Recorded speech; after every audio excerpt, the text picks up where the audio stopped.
Alex Jones, thank you so much for talking to me, but what are you? Are you a dancer, a singer, a performer? What are you now? I'm certainly not a dancer. I'm a singer. I'm a singer who presents, really. That's primarily what I am. You know, it's been a long time for the voice to kind of settle down, really. It still hasn't fully matured.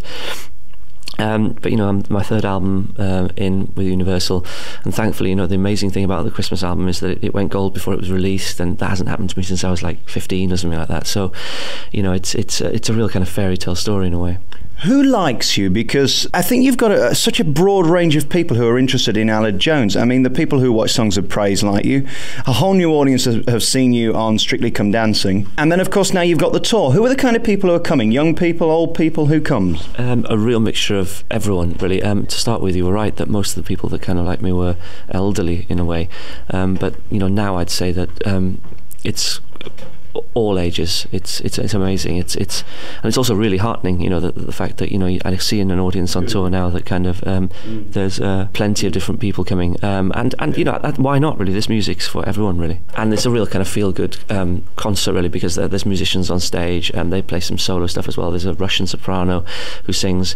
My life's just, you know, over Christmas just seemed to be sort of taken over by Russians. You know, I've got a Russian dance partner. Yeah, so what have I done in a previous life? I do not know, but basically, I think that it's music that people will mostly recognise. There's a couple of tracks, 3 or 4 tracks from my first 2 albums for Universal, but mostly it's, as I say, Christmas carols. Some you'd expect to be in there, but they're all done in a kind of imaginative way, in the same kind of way that the first 2 albums were done. You've achieved something really that not many performers achieve, especially the young performers. The fact that you've lasted and you're not evil, you haven't got on the drugs, how have you kept yourself grounded and normal? I don't know if many child performers do turn kind of nasty or whatever. I don't know, to be honest with you. All I know is that I had 4 brilliant years as a kid doing amazing things, going all around the world. And, you know, I've been incredibly lucky to come back and have this opportunity again. You know, I'm having the time of my life. This time round, I appreciate it a lot more because you're more aware of everything. You know, just before Christmas, we did a little tour of Australia, and there I was stood on stage in Sydney Opera House with a poster outside with my name on it, and I think, wow, you know, this doesn't get any better than this. So I don't understand the people that make it difficult for themselves or not enjoy it. You know, I've got an amazing team of people around me. I get to work with fantastic musicians and just have a laugh. I suppose that's the bottom line for me, is that, you know, as long as I enjoy every day and make the most of it and just keep smiling, really, then, you know, I don't understand why people would kind of, you know, go on the drugs and all that sort of business. I enjoy a massive glass or 8 of wine very often, but that's kind of, you know, my only vice, really. We'll take another piece of music now, Silent Night, which is one of those legendary songs. You've done it slightly differently. What kind of pressure is there doing a song that everybody knows so well? I mean, you've got to nail it, haven't you? You can't mess around with a song like that. No, exactly, you're right. Put pressure on me now. No, I like doing that, though. That's the challenge, really. And also, you know, people sort of think, oh, carols, yeah, whatever, you and the organ, knock them out, that's it. But I'd hate to do an album like that. You know, my last Christmas album was 19 years ago, so this had to be right. And I think that with the first 2 albums I did as a man, there was this kind of feeling of uplift, of, you know, soul lightening, all that sort of business, or whatever you want to say. And I get so many letters from people saying that, you know, that my albums as a man have like helped them through grieving processes or, you know, serious illnesses and stuff like that. So with this Christmas album, we've tried to keep that same sort of feeling. Silent Night, I wanted it to be a duet. Last year I had the pleasure of launching Hayley Westenra, the 16-year-old New Zealand singer, in Britain.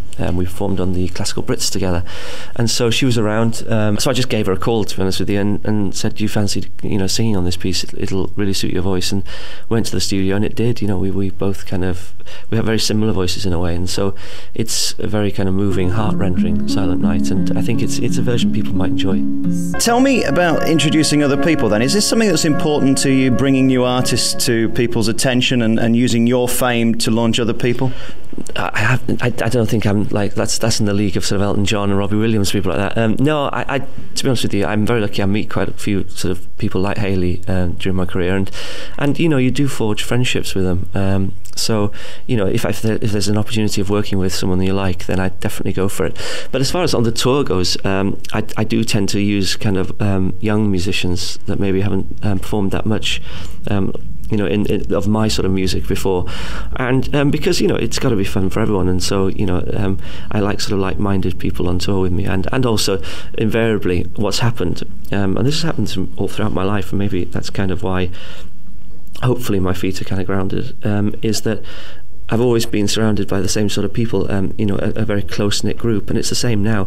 Lots of the musicians that are on tour with me were on the album, they were on the last album, they were on before that, my musical director's been with me since the beginning, so it's people I trust really, and I think that makes it a lot easier.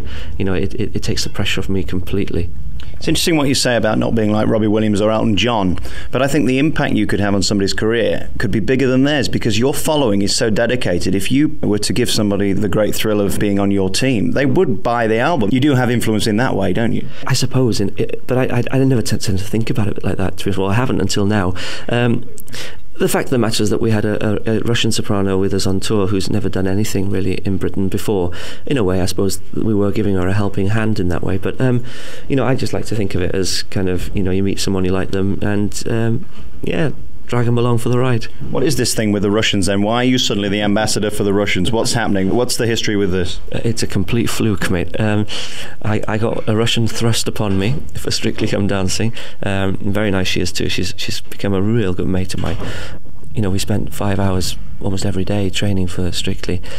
And Marina's a totally different Russian. She's quieter in a way, whereas Lilia was formidable, a little bit like a Tasmanian devil.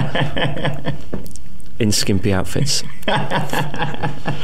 But no, to be honest with you, I think that their personalities are very similar to the Welsh in a way. They have a wicked sort of sense of humour, but also that they have kind of a strong work ethic as well. Okay, let's start with Strictly Come Dancing then, and then we'll move to the beginning of your career. We'll do it in reverse order. Mm-hmm. This show was a phenomenon. Firstly, I want to know the pressure of doing that show, live TV for a start. I mean, how do you keep your bottle when you know there's literally 9 million people watching? You've just got to do it. There's a split moment where it's utterly horrendous.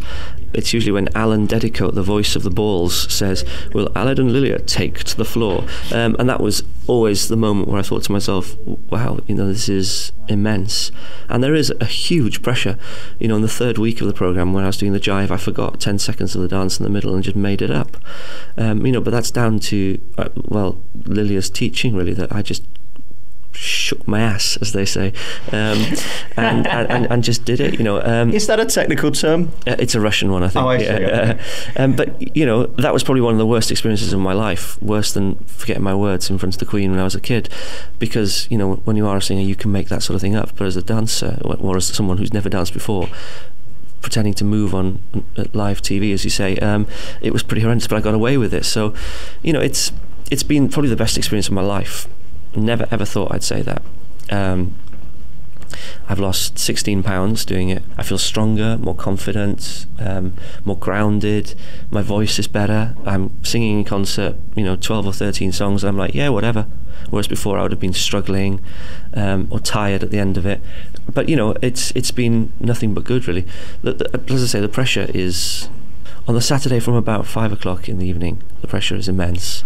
He's been so busy with touring the country and also Strictly Come Dancing, which we were talking about before that record. And I want to talk to you about the stress of doing it live. How protected were you from the cameras and from the nonsense of live TV? Because even radio can be quite pressured when you're live, but TV in front of 9 million people must be extraordinary. No, well, just to let you know that, when we were actually doing the programme, I would say that the way it would work was I'd get into the BBC TV Centre in London at 10 o'clock in the morning on Saturday. Some of the girls are in makeup for about 2.5 hours. We then have a sort of a walkthrough, have a band call where we hear the music for the first time with the band, which is totally different to the CD you've been rehearsing with for the whole week. Then there's a dress rehearsal, and so you're in your costume or you're in your sort of clothes for, probably about 5 hours. The worst one was that the first week I was dancing, every time I say this I feel sick, to Ricky Martin's She Bangs, the cha-cha-cha, and Lilia was very kind of adamant about what my costume should look like, and so she had it sewn together, so I was dying for it to go to the toilet, and basically I couldn't for 5 hours, so I just kind of was stuck in this sequined outfit for 5 hours. And also the interesting thing about it is that I suppose it's brought me out of my shell a lot, for the simple reason that when I did have the first costume fitting, I was aware that I was a bit big, and lots of lycra involved, and diamonds, and plunging necklines, all the things that I'd never ever experienced in my life before. Whereas now they say to you, oh, you're going to be wearing whatever. I'll be like, yeah, whatever. That show's changed me completely, because I didn't really care by the end of it what I wore. The more outrageous the better, really. When they offered it to you, did you think for a moment, this could ruin my career, I could look stupid? Did you ever consider the downsides, or was it all positive, that no matter what happened, it was an experience worth having? All positives, because I was fully aware that I'd be making a fool of myself anyway. But I quite like laughing at myself. So I've always been offered millions of reality TV things, from the games to celebrity boxing to I'm a Celebrity, get me out of here. And to be honest with you, I've never ever wanted to go that route. I suppose I'm lucky in a way that I didn't really desperately have to or anything like that. Maybe in the future I will. But with this, I just thought it's an amazing opportunity to learn a new craft. I've never been able to move. I didn't even dance at a wedding. I've always been the guy, propping at the bar, if you like, watching everyone else doing it and not being able to. And it's been an amazing experience. The whole fact that even when I'm sort of turning around to my band on stage and lifting my arm to acknowledge them, I do it in a kind of dancey way now. They've noticed all this, and they go, "What is happening to you?" It just consumes your life, and I never ever thought I'd say, to anyone that's kind of listening, who thinks that dancing's kind of for sissies or it's easy. I tell you, it's neither of those things. It's an amazing, uplifting, life-enriching thing. It really is.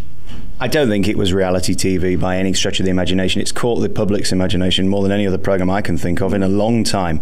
And I certainly don't think you came across as silly either, because people appreciate how difficult it is, particularly for a white man. We're not designed to dance, really, are we? Let's be honest. Well, I don't know. I suppose not. Well, some of the professional dancers in the show are, and they're wonderful.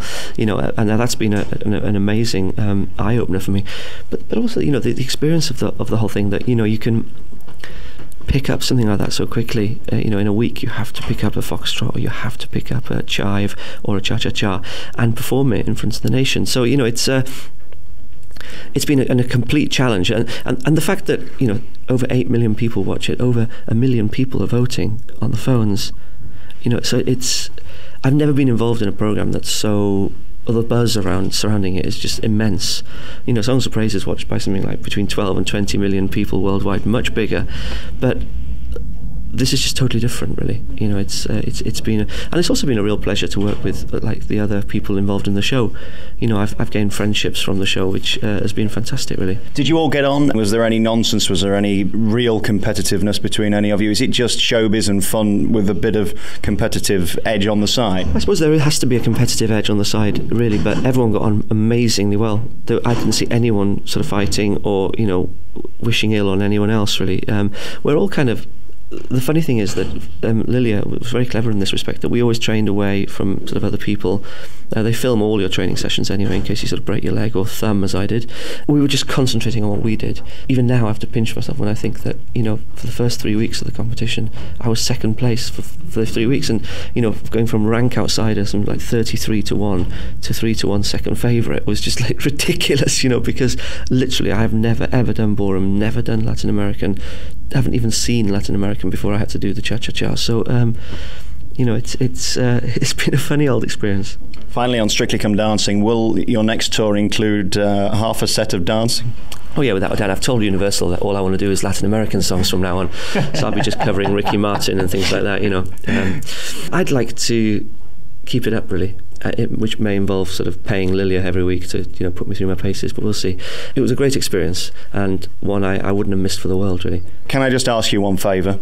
Yeah, of course you can. Please don't release She Bangs and sing it. I mean, it just isn't you. I mean, it just wouldn't work. No, I could do it in a kind of semi-religious, sacred way. Let's take another piece of music now. One of your favourite songs from the album.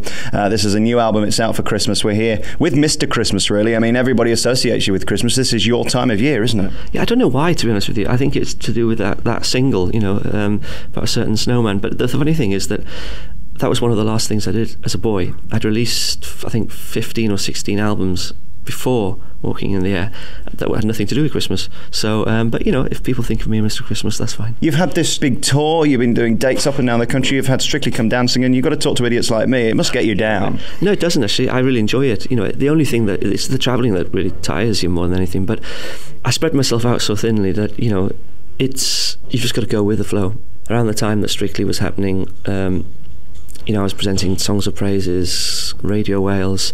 I also do all the English TV broadcasting for the Arts Department in Wales, BBC Wales. So, but I wouldn't do it if I didn't enjoy it. It's better than sitting at home doing nothing. Absolutely. I mean, there's the alternative, isn't it, really, in show business? It's either all or nothing. You're either at the top of your profession or not doing a lot at all, really. Well, yeah, I suppose so. But, you know, I never kind of think of it as showbiz either. You know, that's a bit flash, really. I do what I do. I've done the same thing since I was 9. So, no, I have a really, really good life, and I'm really thankful for it. Let's go back to the beginning, though, before we talk about the things that we most know you for now, like Songs of Praise. The voice. I mean, I can't believe you were trained to sing like that. You must have been born singing. I've always sung. I've sung since I was, 1 or something like that. I remember my mum saying that I had an ingrowing eyelash operation as a 2 or 3 year old, and all I wanted to do afterwards, with eyes the size of flies' eyes, huge things, was just sing. And I was stood on my grandparents' dining room table while my nan was banging out the piano. And I've always done that. Music's always been kind of in me, I suppose. The only time I didn't feel that I did want to sing was after the voice broke. I just needed time to do other things, like play football, chase girls, stuff like that. That I wasn't interested. And the feeling I had as a singer, male singer, wasn't the same as I had as a boy. As a boy, if you gave me a piece of music now, I'd just pick it up and sing it straight away, record it 5 minutes later. That's how we did albums. As a man, it wasn't there, but probably in the last 5 years it's gradually started to come back, and now it's as strong as it's ever been, which is, it's such a relief, really, because before it was a bit of a slog, and I'd sing and record, whatever, but it's not what I really want to do. When I did Joseph, I was singing all right, but I wasn't enjoying it nowhere near as much as I'm enjoying the singing now. Why was that? Was it because of the repetition of doing the 8 shows a week, or just because you were sick of it? No, I love doing the 8 shows a week, and I loved doing Joseph. It was such a great show to do. No, the voice wasn't ready, and as I say, the feeling and the stuff and the naturalness of it wasn't there. I was just learning everything and just doing it. Whereas now, when I'm recording an album, I'll sing through a song and something will happen. Something like physically will happen, and that's just so exciting, and that's what it's all about, really. And that's why I love doing live stuff as well. That in the middle of a concert, you'll look out and you'll see a light that you maybe haven't noticed before, and that might spur you on to something else. How did you become the voice that everybody associates with the Snowman and the legendary Alex Jones? I mean, everybody knows you, everybody knows that song. And a question I've got to ask is, did you ever resent it? Because a lot of people do resent the thing that makes them the most famous. I mean, I've done interviews with stars of, Heidi High, or stars of even Neighbours, who have said, don't mention it. And you think, well, what else have I got to talk about? Did it ever become so big, and were you sick of singing that song? No, not at all.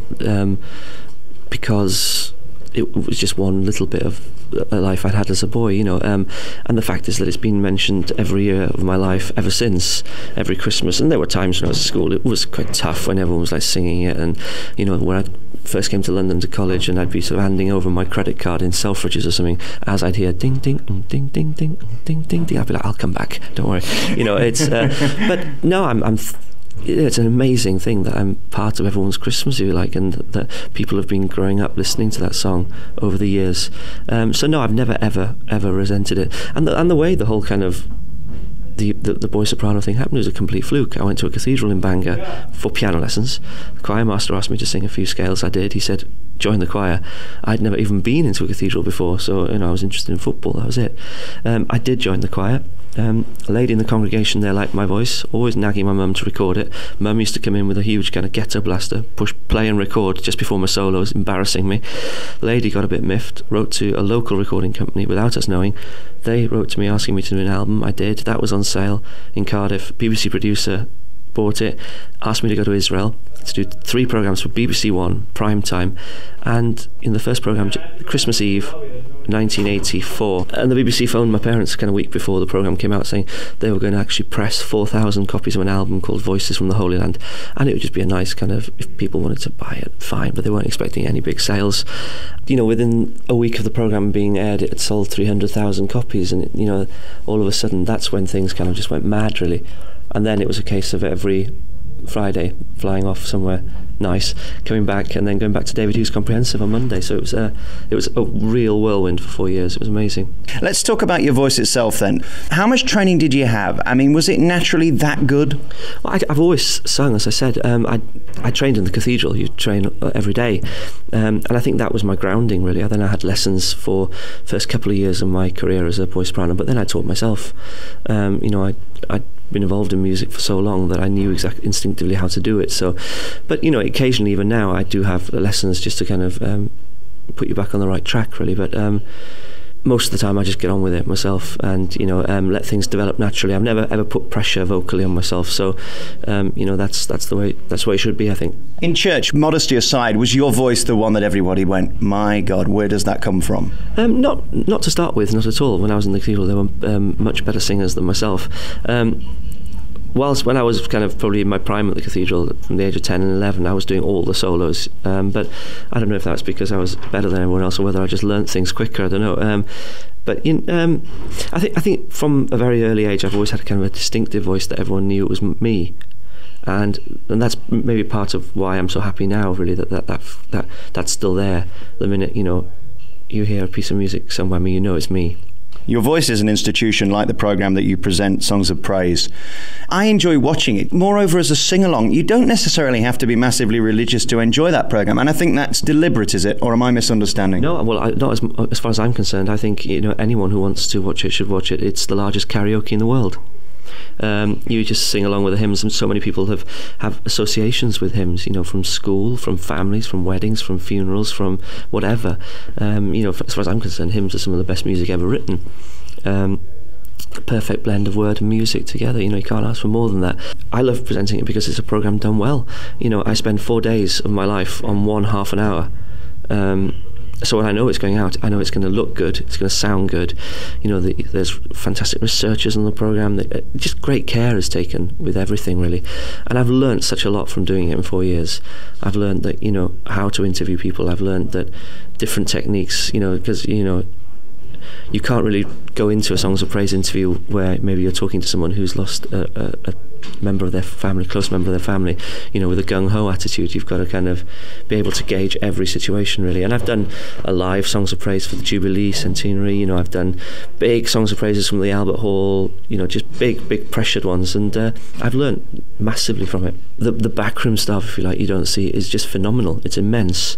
Everything's timed to perfection, and the whole fact that we can actually record a programme as a live concert, that doesn't happen ever in TV. It really doesn't. There's always stop-starts, and I really am privileged to be involved in that kind of evening, because one of the highlights of my life, I suppose, not at the time, I have to say, because I felt sick, was when Michael Aspel came on stage in the Albert Hall for the very final This Is Your Life, and there were 5,000 people in the audience. There was a choir of about 1,000 behind me, an orchestra on stage, and he walked on with a book, and it was just unbelievable, and I'd had flu that day and I was feeling absolutely terrible, and I'd been telling everyone how I was sort of looking forward to an early night because I was tired and ill, and I think eventually, after recording the show and the party afterwards, I got to bed about 7 o'clock in the morning. So but an amazing experience, really.